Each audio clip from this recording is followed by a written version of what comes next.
جی، نہ سورج کی مجال ہے کہ چاند کو جا پکڑے، نہ رات ہی دن سے پہلے آ سکتی ہے، اور ہر ایک ایک آسمان میں تیرتا پھرتا ہے۔ اور ان کے لیے یہ بھی نشانی ہے کہ ہم نے ان کی نسل کو بھری کشتی میں سوار کیا، اور ان کے لیے اس طرح کی اور بھی چیزیں بنائی ہیں جن پر وہ سوار ہوتے ہیں، اور اگر ہم چاہتے ہیں تو انہیں ڈبو دیتے ہیں، پھر نہ ان کا کوئی نہ ان کا کوئی فریاد رس ہوتا ہے اور نہ وہ بچائے جاتے ہیں، مگر یہ ہماری مہربانی ہے کہ انہیں ایک مدت تک فائدہ دینا ہے۔ اور جب ان سے کہا جاتا ہے کہ اپنے سامنے اور پیچھے آنے والے عذاب سے ڈرو تاکہ تم پر رحم کیا جائے، اور ان کے پاس ان کے پروردگار کی کوئی نشانی ایسی نہیں آتی مگر یہ کہ وہ اس سے منہ پھیر لیتے ہیں۔ اور جب ان سے کہا جاتا ہے کہ اللہ کے رزق میں سے کچھ خرچ کیا کرو تو کافر مسلمانوں سے کہتے ہیں کیا ہم اسے کھلائیں؟ اگر اللہ چاہتا تو خود اسے کھلا سکتا تھا، تم تو صاف گمراہی میں پڑے ہوئے ہو۔ اور کہتے ہیں یہ وعدہ کب ہوگا اگر تم سچے ہو، اور صرف ایک چیخ ہی کا انتظار کر رہے ہیں جو انہیں آ دے گی، اور وہ آپس میں جھگڑ رہے ہوں گے، بس نہ تو وہ وصیت کر سکیں گے نہ اپنے گھر والوں کی طرف واپس جا سکیں گے۔ اور سور پھونکا جائے گا تو وہ فوراً اپنی قبروں سے نکل کر اپنے رب کی طرف دوڑے چلے آئیں گے، کہیں گے ہائے افسوس، کسی نے ہمیں ہماری خوابگاہ سے اٹھایا۔ یہی ہے جو رحمان نے وعدہ کیا تھا اور رسولوں نے سچ کہا تھا۔ وہ تو صرف ایک ہی زور کی آواز ہوگی، پھر وہ سب ہمارے سامنے حاضر کیے جائیں گے، اور پھر اس دن کسی پر کچھ بھی ظلم نہ کیا جائے گا، اور تم اسی کا بدلہ پاؤ گے جو کیا کرتے تھے۔ بے شک بہشتی اس دن مزے سے دل بہلا رہے ہوں گے، اور وہ ان کی بیویاں سایوں میں تختوں پر تکیہ لگائے ہوئے بیٹھے ہوئے ہوں گے۔ ان کے لیے وہاں میوہ ہوگا، انہیں ملے گا جو وہ مانگیں گے۔ پروردگار نہایت رحم والے کی طرف سے انہیں سلام فرمایا جائے گا، نہایت رحم والے کی طرف سے انہیں سلام فرمایا جائے گا۔ کہا جائے گا آج الگ ہو جاؤ اے مجرموں، اے آدم کے اولاد، کیا میں نے تمہیں تاکید نہ کر دی تھی کہ شیطان کی عبادت نہ کرنا، کیونکہ وہ تمہارا سری دشمن ہے، اور یہ کہ میری ہی عبادت کرنا، یہ سیدھا رستہ ہے، اور البتہ اس نے تم میں سے بہت لوگوں کو گمراہ کیا تھا۔ کیا پس تم نہیں سمجھتے تھے؟ یہی دوزخ ہے جس کا تم سے وعدہ کیا جاتا تھا، اور آج اس میں داخل ہو جاؤ، اس کے بدلے جو تم کفر کیا کرتے تھے۔ آج ہم ان مومنوں پر مہر لگا دیں گے اور ہمارے ساتھ ان کے ہاتھ بولیں گے، ان کے پاؤں شہادت دیں گے اس پر جو وہ کیا کرتے تھے، اور اگر ہم چاہیں تو ان کی آنکھیں مٹا ڈالیں، پس وہ رستے کی طرف دوڑیں، پھر وہ کیوں کر دیکھ سکیں، اور اگر ہم چاہیں تو ان کی صورتیں ان کی جگہوں پر مسخ کر دیں، پھر نہ وہ آگے چل سکیں اور نہ ہی وہ واپس لوٹ سکیں۔ اور ہم جس عمر کو زیادہ کرتے ہیں بناوٹ میں اسے الٹا گھٹاتے چلے جاتے ہیں، اور ہم جس کی عمر زیادہ کرتے ہیں بناوٹ میں اسے الٹا گھٹاتے چلے جاتے ہیں۔ کیا یہ لوگ نہیں سمجھتے؟ اور ہم نے نبی کو شعر نہیں سکھایا، نہ یہ اس کے مناسب ہی تھا، یہ تو صرف نصیحت اور واضح قرآن ہے تاکہ جو زندہ ہے اسے ڈرائے اور کافروں پر الزام ثابت ہو جائے۔ کیا انہوں نے نہیں دیکھا کہ ہم نے ان کے لیے اپنے ہاتھوں سے 4 پائے بنائے جن کے وہ مالک ہیں، اور انہیں ان کے بس میں کر دیا، پھر ان میں سے کسی پر چڑھتے ہیں اور کسی کو کھاتے ہیں، اور ان کے لیے ان میں اور بہت سے فائدے ہیں اور پینے کی چیزیں ہیں، پھر کیوں شکر نہیں کرتے؟ اور اللہ کے سوا انہوں نے اور معبود بنا رکھے ہیں تاکہ وہ ان کی مدد کریں، وہ ان کی مدد نہیں کر سکیں گے، وہ ان کے حق میں ایک فریق مخالف ہوں گے جو حاضر کیے جائیں گے، پھر آپ ان کی بات سے غمزدہ نہ ہوں، بے شک ہم جانتے ہیں جو وہ چھپاتے ہیں اور جو ظاہر کرتے ہیں۔ کیا آدمی نہیں جانتا کہ ہم نے اسے منی کے ایک قطرے سے بنایا ہے؟ پھر وہ کھلم کھلا دشمن بن کر جھگڑنے لگا اور ہماری نسبت باتیں بنانے لگا اور اپنا پیدا ہونا بھول گیا، کہنے لگا بوسیدہ ہڈیوں کو کون زندہ کر سکتا ہے؟ کہہ دو انہیں وہی زندہ کرے گا جس نے انہیں پہلی بار پیدا کیا، وہ سب کچھ بنانا جانتا ہے، وہ جس نے تمہارے لیے سب درخت سے آگ پیدا کر دی، تم جھٹ پٹ اس سے آگ سلگا لیتے ہو۔ کیا وہ جس نے آسمانوں اور زمین کو بنا دیا اس پر قادر نہیں کہ ان جیسے اور بنائے؟ کیوں نہیں، وہ بہت کچھ بنانے والا ہے اور ماہر ہے۔ اس کی تو یہ شان ہے کہ جب وہ کسی چیز کا ارادہ کرتا ہے تو اتنا ہی فرما دیتا ہے کہ ہو جا، سو وہ ہو جاتی ہے۔ بس وہ ذات پاک ہے جس کے ہاتھ میں ہر چیز کا کامل اختیار ہے اور اسی کی طرف تم لوٹائے جاؤ گے۔ یہ میں نے آپ کے سامنے ترجمہ پیش کیا ہے تاکہ ترجمے سے آپ کو اندازہ ہو جائے کہ میں جو متن یا مضمون یا اس کے علاوہ مزید تفصیلات آپ کو اس صورت کے حوالے سے بتانے لگی ہوں، اس میں جو ہے وہ اصل جو تھیم اور مضمون اور متن بیان کیا گیا ہے جو ترجمے کے اندر وہ موجود ہے یا نہیں ہے۔ تو اب میں آپ کو مزید اور چیزیں بھی بتانا چاہتی ہوں۔ اب آپ جیسا کہ میں نے ابھی آپ کے سامنے اس سورہ یاسین کا ترجمہ پیش کیا، لیکن اب مزید تھوڑی سی معلومات میں اور سورہ یاسین کے حوالے سے آپ لوگوں تک پہنچانا چاہ رہی ہوں۔ تو اس کا دور نزول جو ہے مکی ہے۔ عدد پارہ جو ہے جس پارے میں یہ شامل ہے وہ 22واں اور 23واں پارہ ہے۔ اعداد و شمار کے اعتبار سے اس میں 5 رکوع ہیں، 83 آیات ہیں 83، اور 733 الفاظ ہیں 733، اور جو حروف ہیں ان کی تعداد 2988 2988۔ اچھا، یہ تھوڑا سا اگر الفاظ میں اور حروف میں آگے پیچھے کچھ کمی بیشی اگر ہو جائے تو اس کو جو ہے آپ مجھے اس سلسلے میں تھوڑا سا اگر کہیں کمی بیشی ہو تو اس سلسلے میں تھوڑا سا میں پہلے سے آپ سے معذرت کرنا چاہتی ہوں، کیونکہ جن تفاسیر کا میں مطالعہ کرتی ہوں یا پڑھتی ہوں جن کو، ان میں کہیں کہیں یہ کچھ فرق کبھی نظر آ جاتا ہے، کیونکہ کاؤنٹنگ میں حروف میں اور الفاظ میں، تو اس وجہ سے پھر بھی میری کوشش یہی ہوتی ہے کہ جہاں جو مجھے زیادہ جگہ پر ایک ہی جیسے حروف اور الفاظ کی تعداد بتائی جا رہی ہے انہی کو میں کوٹ کروں۔ تو بہرحال آگے بڑھتے ہیں۔ جہاں تک اس سورت کے نام کا تعلق ہے تو آغاز ہی میں اس کے 2 حروفوں کو اس سورت کا نام قرار دیا گیا ہے، اور جہاں تک زمانہ نزول کی اس میں بات ہے تو انداز بیان پر غور کرنے سے محسوس ہو جاتا ہے کہ سورت کا زمانہ نزول یا تو مکہ کے دور متوسط کا جو آخری زمانہ تھا وہ ہو سکتا ہے، یا پھر زمانہ قیام یعنی مکہ کے آخری دور کی صورتوں میں سے یہ ہو سکتا ہے۔ اور موضوع اور مضامین کے اعتبار سے اگر بات کی جائے تو کلام کا جو لب لباب ہے، کفار قریش کو نبوت محمدی صلی اللہ علیہ وآلہ وسلم پر ایمان نہ لانے اور ظالموں سے اور ظلم سے ان کا مقابلہ کرنے کے انجام سے ڈرانا ہے۔ اور اس میں جو پہلو ہے گفتگو کا، بات چیت کا، وہ بار بار اس میں طریقہ اختیار کیا گیا ہے، اس میں دلائل بھی ہیں، تفہیم بھی ہے، اور ڈرانے والا انداز ہے وہ بھی بیان کیا گیا ہے۔ تو بار بار زیادہ تر صورتوں میں بیان کیا جاتا ہے، کیونکہ جب تک ہم اللہ تعالیٰ کا خوف ہمارے دل میں نہیں پیدا ہوگا ہم کبھی بھی اچھائی کی طرف یا قرآن کی صورتوں پر یا قرآن پر یا ایمان ہمارا جو ہے پختہ نہیں ہو سکتا۔ تو ایمان کی پختگی کے لیے ضروری ہے کہ ہم اللہ تعالیٰ کی طرف سے جو ہمیں بتایا گیا ہے کہ اگر ہم کوئی برا کام کریں گے تو اس کے حوالے سے ہمارے دل میں خوف ہونا چاہیے کہ اس کی سزا یہ ہوگی۔ تو یہ 3 امور اس کے استدلال جو ہے ان کے 3 امور یہ ہیں کہ توحید پر آثار کائنات اور عقل عام سے، اور آخرت پر آثار کائنات اور عقل عام، اور خود انسان کے اپنے وجود سے، اور رسالت محمدی صلی اللہ علیہ وآلہ وسلم کی صداقت پر۔ اس بات سے آپ تبلیغ رسالت میں یہ ساری مشقت محض جو تھی، اس میں حضور کی جو اتنی بھی یہ مشقت تھی کہ آپ جو یہ کام کر رہے تھے، یعنی آپ نے اللہ کا پیغام جو لوگوں تک پہنچایا، اس کے لیے آپ نے جتنی مشقت کی، جتنی تکالیف برداشت کی، جتنے دکھ سہے، جتنی پریشانیاں آپ نے دیکھی، جتنا آپ کے اوپر ظلم و ستم کیا گیا، اور جو آپ نے ان کو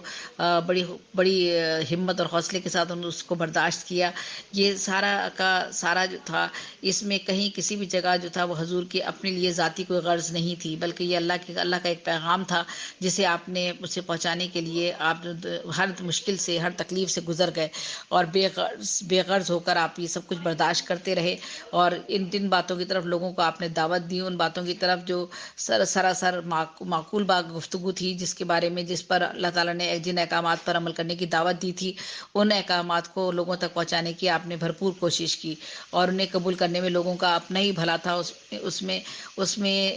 حضور صلی اللہ علیہ وآلہ وسلم کا کوئی اس میں اپنا کوئی مقصد نہیں تھا، بلکہ صرف یہی تھا کہ ان لوگوں کو اللہ کے کلام کی طرف، اللہ کے راستے کی طرف، ہدایت کے راستے کی طرف جو ہے وہ لے کے جایا جائے، اور انہیں بتایا جائے کہ تاکہ یہ آخرت میں جب یہ اللہ کے سامنے پیش ہوں تو اپنے اچھے اعمال کے ساتھ پیش ہو سکیں، اور وہاں پر ان کو جو اللہ تعالیٰ کی طرف سے انعام دیا جائے وہ جنت کی شکل میں، بہشت کی شکل میں ان تک پہنچے۔ اور جو لوگ ان کا مذاق اڑاتے تھے یا ان باتوں کو جھوٹ سمجھتے تھے یا غلط سمجھتے تھے، نعوذ باللہ، اور حضور کے ساتھ اچھا سلوک نہیں کیا کرتے تھے، تو ان کے لیے انہوں نے باقاعدہ بتایا گیا کہ کس طرح سے ان کے لیے جہنم ہے، اور جہنم رکھی گئی ہے، اور اس میں جو آگ ہے اس کی لپٹیں کیسی ہوں گی، اور اس جہنم میں وہ لوگ ڈالے جائیں گے جو کہ ان کی حضور کی باتوں پر، گفتگو پر ایمان نہیں لاتے تھے یا نہیں لا رہے تھے، اور جس قرآن کو جو اللہ تعالیٰ کی طرف سے نازل کیا گیا تھا اس پر وہ ایمان نہیں لاتے تھے اور اللہ کے احکامات کو رد کرتے تھے۔ تو اس استدلال کی جو یہ جو دلیلیں تھیں ساری، ان کے اس میں تنبیہ بھی تھی، ملامت بھی تھی اس کے مضامین میں، اور بار بار زوردار طریقے کے ساتھ تنبیہ کے ساتھ ان مضامین کو بار بار دہرایا گیا ہے اس صورت میں، اور تاکہ لوگوں کے دلوں کے پر جو قفل پڑ گئے ہیں، جو تالے ڈلے ہوئے ہیں، وہ تالے ٹوٹ جائیں، اور ان کے اندر قبول حق کی تھوڑی سی بھی اگر صلاحیت ہو تو وہ متاثر ہوئے بغیر نہ رہ سکے، اور وہ ان چیزوں کو قبول کر لیں، اور ان کے اندر ذرا سی بھی ان کے اندر خوف پیدا ہو جائے اللہ تعالیٰ کا، تو وہ برائی کے راستے سے بچ جائیں اور اللہ کے راستے پر چل پر نکلیں، اور آخرت میں اللہ کا جو اللہ کی طرف سے دیے جانے والا انعام ہے وہ ان کا مقدر بنے۔ پس اس کے لیے کہا گیا، حضور صلی اللہ علیہ وسلم نے فرمایا، پس قرآن الکریم یعنی یہ سورت جو ہے قرآن کا دل ہے، جس طرح سورت فاتحہ کے لیے اسی طرح کی تشبیہ ہے جس طرح سے سورہ فاتحہ کو ام القرآن فرمایا گیا ہے۔ سورہ فاتحہ کو ام القرآن قرار دینے کی وجہ یہ ہے کہ اس میں قرآن مجید کی پوری تعلیم کا خلاصہ آ گیا ہے، اور سورہ یاسین کو قرآن کا دھڑکتا ہوا دل اس لیے فرمایا گیا ہے کہ وہ قرآن کی دعوت کو نہایت پرزور طریقے سے پیش کرتی ہے۔ یہ سورہ یاسین جو ہے، جس میں سے جمود ٹوٹ جاتا ہے اور روح میں حرکت پیدا ہوتی ہے، اور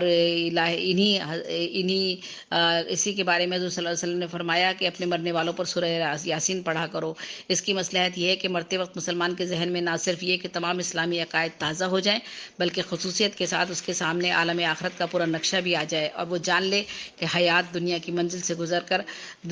حیات جو زندگی ہے ہماری، وہ دنیا کی منزل سے گزر کر آپ آگے کن منزلوں سے اب آپ کا سابقہ پیش آنے والا ہے، آپ کے سامنے اب کن منزلوں کی طرف آپ نے آگے بڑھنا ہے، اور آپ کے آخرت کی زندگی جو کہ اب ابدی زندگی ہے، اس میں آپ نے کن کن چیزوں کا سامنا کرنا ہے۔ اس مصلحت کی تکمیل کے لیے مناسب یہ معلوم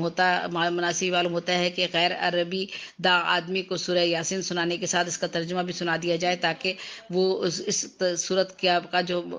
لب لباب ہے، یہ صورت کا جو مفہوم ہے، جو اس صورت کا مضمون ہے، جو متن ہے، وہ اس تک ضرور پہنچ جائے، اور وہ اس کو پوری طرح سے ادا ہو جائے اس صورت کا مفہوم، اور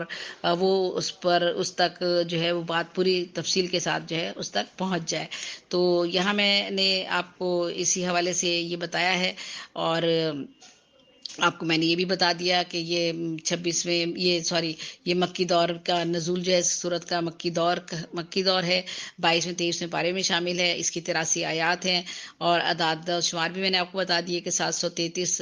جو ہے وہ الفاظ ہیں، 2988 حروف ہیں، اور 5 اس کے رکوع ہے، اور اس کو قرآن کا دل اس سورت کو کہا جاتا ہے۔ تو یہ اس کے بارے میں مزید ابھی ہم، چونکہ یہ سورت بہت ہی زیادہ فضیلت اور خواص کے حوالے سے اس صورت کو کہا گیا کہ یہ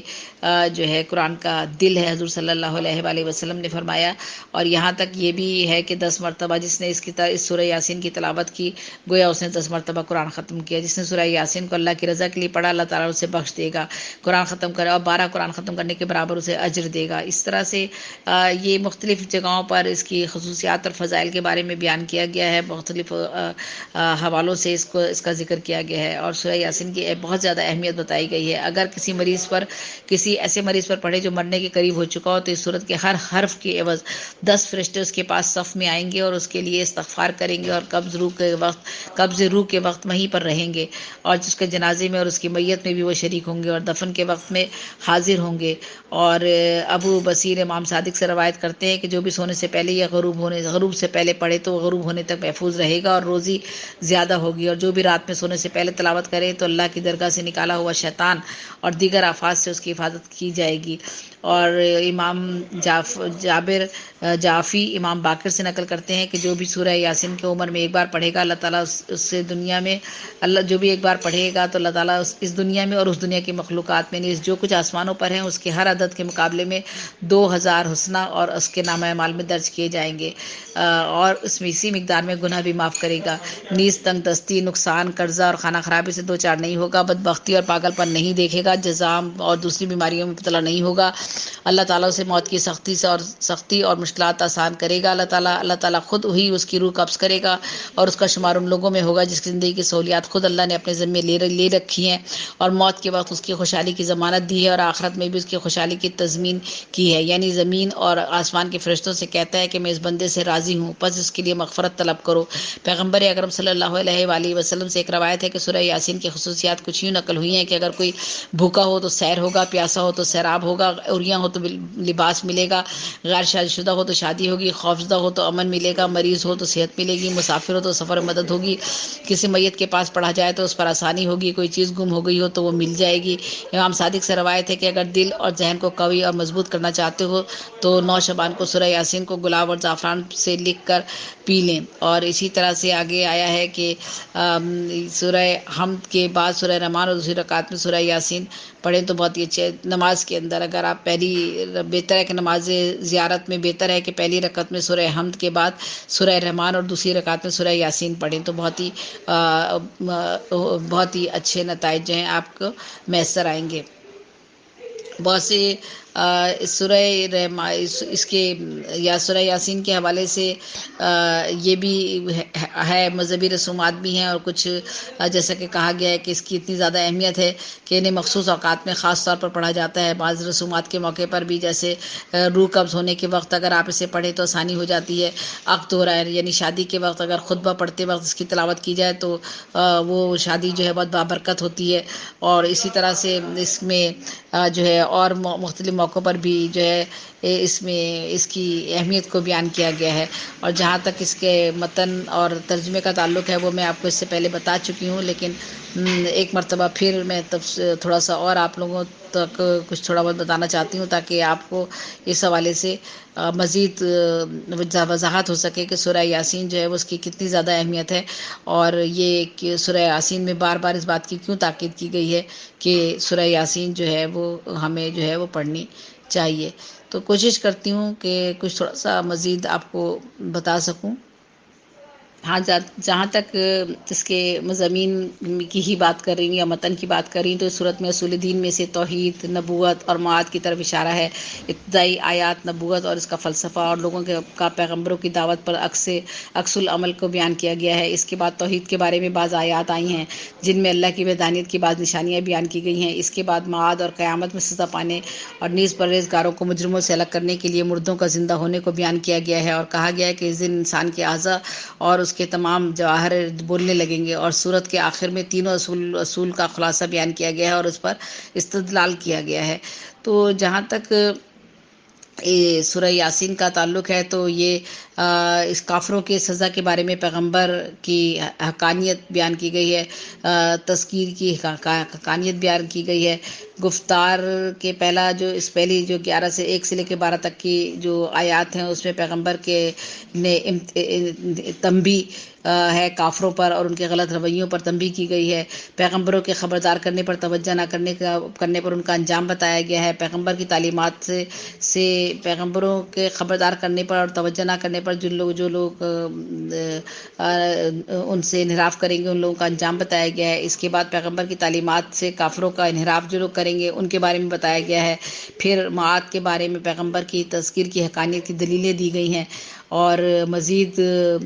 جو ہے وہ اس میں مختلف موضوعات ہیں جن کو بیان کیا گیا ہے۔ پیغمبر کی ذمہ داری لوگوں کو جو ہے وہ جو اللہ تعالیٰ کی طرف سے ہدایات دی گئی ہیں وہ ان تک پہنچانا ہے، اور اسی طرح لوگوں کی ہدایات کے لیے 3 پیغمبروں کا بھیجنے کا تذکرہ بھی اس میں ہے۔ اللہ کی نشانیاں جو ہے ان سے جو لوگ انکار کریں گے اس کے بارے میں بھی اس میں بیان کیا گیا ہے۔ پیغمبر کی باتوں کا جو ہے وہ پیغمبر کی باتیں جو ہیں وحی کی صورت میں ان پر نازل ہوتی ہیں، اس کا تذکرہ کیا گیا ہے۔ کافروں کا پیغمبروں پر ایمان نہ لانا جو ہے اس کے بارے میں بات ہوئی ہے، اور اس کے علاوہ انطاکیہ کے لوگوں کا انبیاء کو انکار کرنا، یہ ایک علاقہ تھا جہاں پر لوگوں پر جب انبیاء بھیجے گئے تو انہوں نے انکار کیا ان سے، تو ان کو اس واقعے کا بھی ذکر کیا گیا ہے۔ اور فقیروں کی مدد نہ کرنا، غریبوں کی مدد نہ کرنا، اس کے حوالے سے بھی بات چیت ہے۔ خلقت میں اللہ کی وحدانیت کا بھی اس میں تذکرہ کیا گیا ہے۔ ایک مرد کا انبیاء پر ایمان لانا کتنا اہم ہوتا ہے کسی بھی شخص کا، اس کے بارے میں بتایا گیا ہے۔ قیامت سے انکار کرنے والوں کا انجام بتایا گیا ہے۔ اللہ کے شریکوں کی ناتوانی اور ان کے بارے میں ان کے انجام کے بارے میں بھی بات کی گئی ہے، اور مومن کا قتل اور کافروں پر عذاب کا نزول جو ہے اس حوالے سے بھی اس میں بات کی گئی ہے۔ انسانوں کو دوبارہ زندہ کرنے پر اللہ کی جو قدرت ہے اس کا حوالہ بھی اس میں دیا گیا ہے۔ تو بہرحال یہ جو صورت ہے اور سورہ یاسین جو ہے اس کے اندر اتنی بہت ساری چیزوں کی تذکرہ کیا گیا ہے اور بہت اہم اسی لیے سے بتایا گیا ہے تاکہ جو ہے لوگ اس سے استفادہ کر سکیں اور اپنی آخرت سنوار سکیں، اور دنیا میں بھی جو ان کے سامنے مشکلات آتی ہیں، پیش آتی ہیں، ان سے بھی جو ہے وہ اپنے آپ کو محفوظ کر سکیں۔ سورہ یاسین کی 13ویں جو آیت ہے اور 32ویں جو آیت ہے، وہاں تک 3 رسولوں کا واقعہ اس میں بیان کیا گیا ہے، اور جو ہے یہ اس میں 3 رسولوں کا واقعہ بیان کیا گیا ہے، اور جو اللہ کی طرف سے دعوت دینے کے لیے کسی شہر میں وارد ہوئے تھے، یعنی وہ لیکن وہاں کے لوگوں نے ان کی دعوت قبول نہیں کی تھی، اور ان تینوں رسولوں کے بارے میں کہا گیا ہے کہ یہ اللہ کی طرف سے بھیجے ہوئے تھے یا حضرت عیسیٰ کی طرف سے بھیجے گئے تھے۔ ان میں سے ایک شخص جسے روایت میں مومن آل یس کہا گیا ہے، اس نے ان رسولوں پہ ایمان لے آیا اور لوگوں کو ان رسولوں کی بات ماننے کی دعوت دی، لیکن شہر والوں نے اس کی بات نہ مانی اور اسے قتل کیا، اور پھر وہ لوگ عذاب میں مبتلا ہو گئے، اور اس شخص کا نام تو قرآن میں ذکر نہیں ہوا ہے، لیکن احادیث اور تفسیر کی کتابوں میں اس کا نام حبیب ترخان کہا گیا ہے، اور وہ اور ان کے ایمان کی تعریف ہوئی ہے، اور ان کا مدفن ترکی میں انطاکیہ کا مزار ہے۔ تو ترکی میں جو ہے اس شخص کا مزار ہے، حبیب نجار یا مومن الیاس کی قبر، ترکی انطاکیہ میں یہ قبر موجود ہے۔ تو یہ وہ واقعہ ہے جس کا ذکر جو ہے اس میں بیان کیا گیا ہے۔ تو بہرحال آج میں نے آپ لوگوں تک سورہ یاسین کے حوالے سے کوشش کی ہے کہ کچھ معلومات جو مجھ تک مختلف حوالوں سے پہنچی ہیں، مختلف تفاسیر پڑھنے کے بعد اور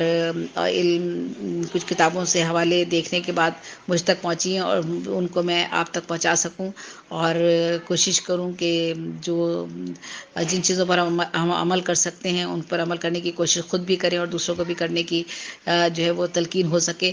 تو بہرحال اگر کہیں کوئی کمی بیشی رہ گئی ہو یا کہیں کوئی خامی رہ گئی ہو یا کہیں مجھ سے کوئی غلطی ہو گئی ہو تو اللہ تعالیٰ معاف فرمانے والا ہے، اور آپ سب لوگوں سے میں اجازت چاہوں گی، زبان سے بھی کوئی اجازت دیجیے، انشاءاللہ زندگی رہی تو پھر آپ سے رابطہ رہے گا کسی اور نئی صورت کے ساتھ۔ بہت شکریہ شیروان صاحب کا، بہت شکریہ جن کے نیوز چینل اوشین نیوز سے میں یہ پروگرام کرتی ہوں اور وہ مجھے یہ سہولت مہیا کرتے ہیں، تو بہت بہت شکریہ۔ اللہ حافظ، اللہ نگہبان، اللہ تعالی ہم سب کی حفاظت فرمائے، آمین ثم آمین۔